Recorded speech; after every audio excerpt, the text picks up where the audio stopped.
ቀድመን ወደ እነሱ የሚያቀርበውን ክፍተት በሙሉ መስጋት አለብን ጭራሽ አንድ ከተማ እንደሚኖሩ እንዳያስቡት ነው የምናደርጋቸው ካልሆነ ደግሞ ከዚህ ከተማ ለቀው እንዲሄዱ ነው የምናደርጋቸው አታስቢ ማሚዬ እሱን የዳኒ ፈርኒቸር ቤት በማዘጋት ጀምሬዋለሁ እውነትሽን ነው አዎ እሱን ዳግም እንዳደረገው ነው የሚያውቀው እኛ መንገዱን ከዘጋንባቸው የማይነጋገሩ የማይዋደዱ ጓደኛሞች ይሆናሉ ልጄን ለመበቀል የሆነ ነገር ማድረግ ቢፈልግስ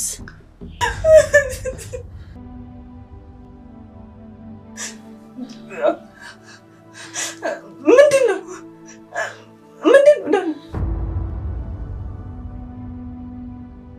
እናቴ ሞተች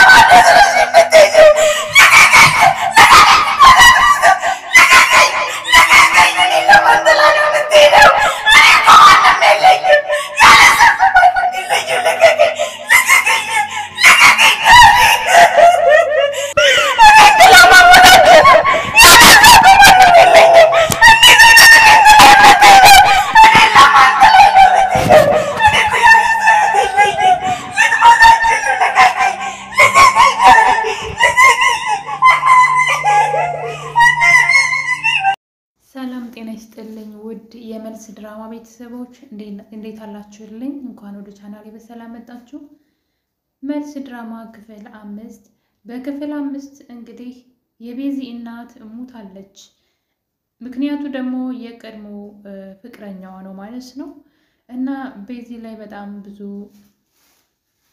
በደሎች እየደረሱባት ይገኛሉ አንዳንድ ሰዎች ለምን እንደሆነ አላውቅም አምሯቸው ለምን እንደማይጠቀሙበት አላውቅም እንግዲህ ያፌት ሚስቱና እናቱ የሚነግሩትን ነገር ብቻ ወደ አምሮ በማስገባት በራሱ ማሰብ ካቆመ ዋላ ደር ብሏል አይታችሁ ከሆነ አንዳንድ እናቶች እኔ ያልኩትን ካላደረክ እንደዚህ ሆናለው እሞትልሃለሁ እያሉ ህይወታችሁን እንዳትኖሩ ያስፈራሩ በእነሱ መንገድ እንድትሄዱ የሚያደርጉ ሰዎች አሉ እንግዲህ ከነዛ ውስጥ አንዷ የያፌት እናት ናት የያፌት እናት ቤዛ ድሃ ስለሆነች ወይም ደግሞ የድሃ ልጅ ስለሆነች ከማትመጥን ልጅ ጋር አትጋባም ብትለውም እናቱ እሱ ግን እኔ 5 አመት ሙሉ ያፈቀርኳት የምወዳት ሴት እሷ ናት እሷን ነው ማገባው ቢላትም እናትየዋ ግን የሆነ ቀን ለቤዚ ቀለበት ላደርግላት ነው ይላታል በዛን ሰዓት እንግዲህ የያፌት እናት ልቧን በመያዝ ልሞት ነው ብላ ራሷን እንደ ታማሚ አውቃ ነው ግን ምንም አይነት በሽታ የለባትም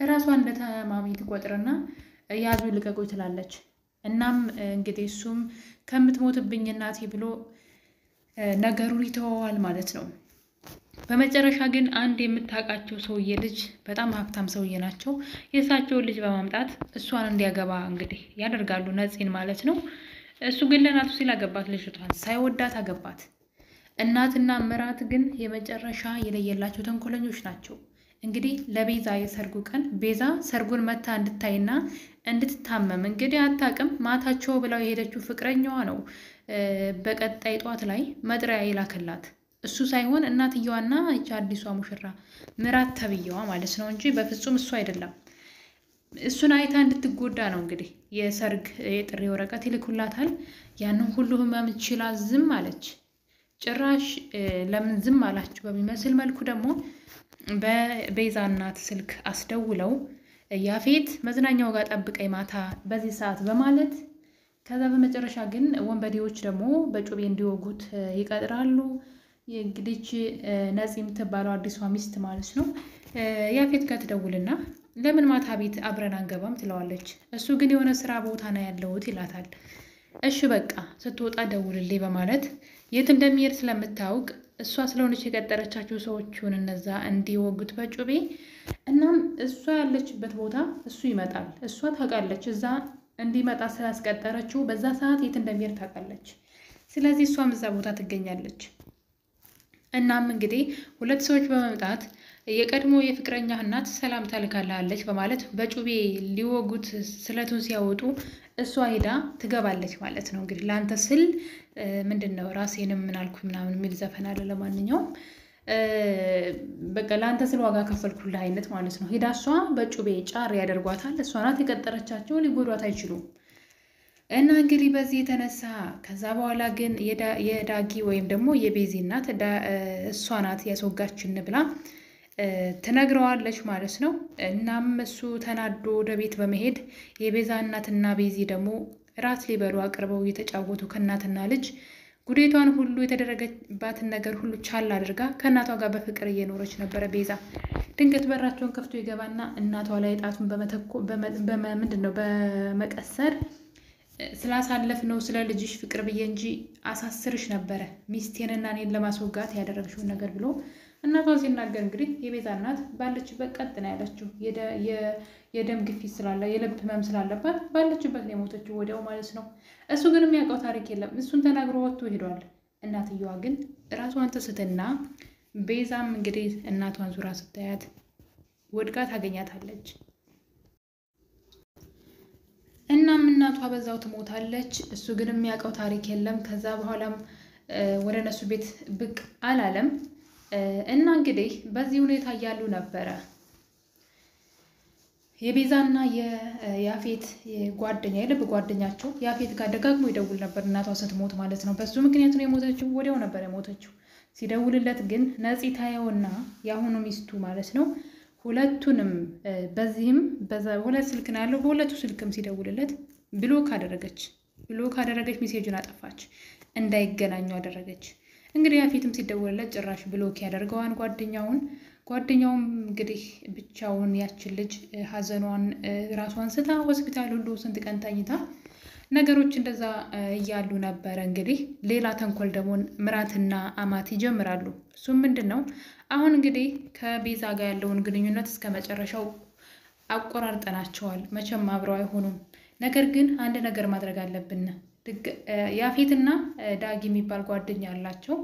እሱ መጣላት አለባቸው። ካልተጣሉ ሁለቱ ለማስታረቅ ሊሞክር ይችላል። ስለዚህ እንዲጣሉ አንድ ተንኮል ታስባለች። እሱም ዳጊ ፈርኒቸር ቤት ነበረው። እሱን አዘጋችበት። ስታዘጋ ግን ያፌት እንዳዘጋው አስመስላን ያዘጋችበት። ከዛ ደግሞ እሱ የማይልክላትን ሜሴጆች ሰብስባ እሱን የላከልኝ እንዲህ እያስፈራራኝ ነው። እኔ ምን አጥፍቼ ነው አንተን ከማግባት ውጭ አንተን ከማፍቀር ውጭ ምን አጥፍቼ ነው እንደዚህ የሚያስፈራሩኝ? ይሄን ነገር እያስፈራራኝ ያለው እሱ ነው ብላ ጭራሽ ሁለቱ እንዲጋደሉ እንግዲህ ሌላ ተንኮል እየሰራች ትገኛለች። እኔ እኮ የእናትየዋ መሀይምነት ነው የገረመኝ እኮ የያፌት እናት መሀይምነቷ ማለት ልጇን ትወደዋለች እውነት። አሁን እንደዛ አይነት ተንኮል እዛኛው ላይ ሲያደርጉ ማለት እናቷን ገደለ። ከዛ ጭራሽ ሌላ ደግሞ የእሱን ፈርኒቸር ቤት አዘጋ።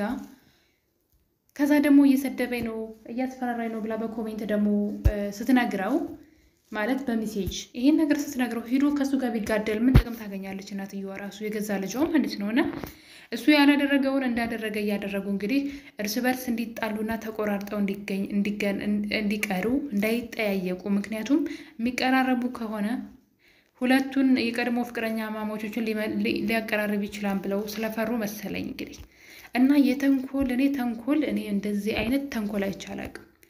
ከዚህ ነገር ሁሉ በጣም የሚያስጠላው ነገር ግን ያፌት በራሱ አእምሮ እንኳን አንድ ነገር ማድረግ አይችልም። ያገባት ሴት ሳያፈቅራት ነው፣ በእናቱ ተገዶ ነው። ልጅቷ ደግሞ እንደማይወዳት እያወቀች በግድ እየኖረች እንደሆነ እያወቀ እሷ የምትለውን ነገር ሁሉ እንደ መልአክ ቆጥሯት ነበር የሚሰማት። እናትየዋና ያች ልጅ ስለ ቤዛ እንግዲህ 5 ዓመት ሙሉ በፍቅር አብሯት የቆየ ልጅ ናት። ጠንቅቆ ያውቃታል። ነገር ግን ያቺ በአንድ ቀን መታ ያገባችው ሴት ስለ እሷ መጥፎ ስትነግረው ያምናታል። ጭራሽ ሂዶ እንግዲህ እናቷን መጥፎ ቃል በመናገር እናቷ እንድትሞት ስበብ ሆኗል። እንግዲህ አሁን ይሄ እንዴት ነው ይቅር የሚባለው? ማለት ከዚህ ነገር ምን እንዳለ ታውቃላችሁ? ቤዛ ማርገዟ ነው። በጣም የሚገርመው ደግሞ ቤዛ የያፌትን ልጅ አርግዛለች። አሁን ከዚህ ጋር ምን ሊፈጠር ነው? ማለት የእሱን ልጅ የእናቷን ገዳይ የሆነ ሰው ልጅ ትወልዳለች ወይስ የሰው ልጅ የልጅ እናት ታጠፋለች? እንዴት ነው ይሄ ነገር የሚሆነው? ማለት ይቅር ይባላሉ ያደረገባት ነገር። አሁን እኮ በለዋ ላይ ሌላ ሴት ስላገባ ይቅር ልትለው ትችላለች። እናቴ እንዲህ አድርጋኝ ነው፣ እናቴ አስፈራርታኝ ነው ሊል ይችላል። ግን ይቅር የማይባል ነገር አድርጎባታል። እናቷን ደግሞ ገድሎባታል። እሱ የሆነ ነገር አንስቶ እናቷን ባይገል እንኳን በንግግሩ ነው። እሱ በተናገረው ንግግር እሱ እዛው ቆሞ ነው። በነገራችን ላይ እናትየዋ ገና ጀርባውን ራሱ ዘወር አላለም። እናትየዋ እዛው ነው የሞተችው። እና እንዴት ነው ይሄ ማለት? ይሄ 5 ዓመት ፍቅር ዋጋ የከፈላችሁበት ከዛ አጥፊያችሁ ሲሆን አስቡት። እናታችሁን ሲያሳጣችሁ፣ ህይወታችሁን ሲያጣጣችሁ፣ ፍቅራችሁን ሲያሳጣችሁ ምን አይነት ምላሽ ነው ከወደ እናንተ በኩል የሚኖረው? እና ቤዛ ያለችበት ሁኔታ አሁን ነገር ግን ራሷን ልታጠፋ በረኪና ልትጠጣ ስትል ነበረ። ዳግም የሚባለው ጓደኛቸው ይደርስና እርጉዝ ነሽ፣ በፍጹም የሰው ነፍስ አታጠፊም ካንቺ አልፎ ብሎ እንግዲህ ሲከለክላት እናያለን። እና ትንሽ ማለት ለይቅርታ ራሱ የማይመች ነው። ሰዎች በድለዋችሁ ይቅር ትላላችሁ፣ ግን ለእናቷ ሞት ስበብ ሲሆን የ5 ዓመት ፍቅረኛ የተባለ ማለት እንደ ነፍሴ ወድሻለሁ ያላት ሰው በላዋ ላይ ማለት ብቻ ከባድ ነው ስታስቡት።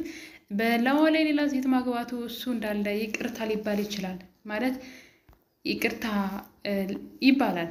ይቅር የማይባለውን ግን እናቷን ገደለባትና በጣም ነው ያሳዘነችኝ። አሁን ላይ ግን መንታ መንገድ ላይ ቆማለች። መልስ ክፍል 5 ይሄን ይመስል ነበረ። በክፍል 6 ደግሞ በአዲስ ቪዲዮ እስከምንገናኝ ሁላችሁንም ወዳችኋለሁ። ቸር ቆዩልኝ።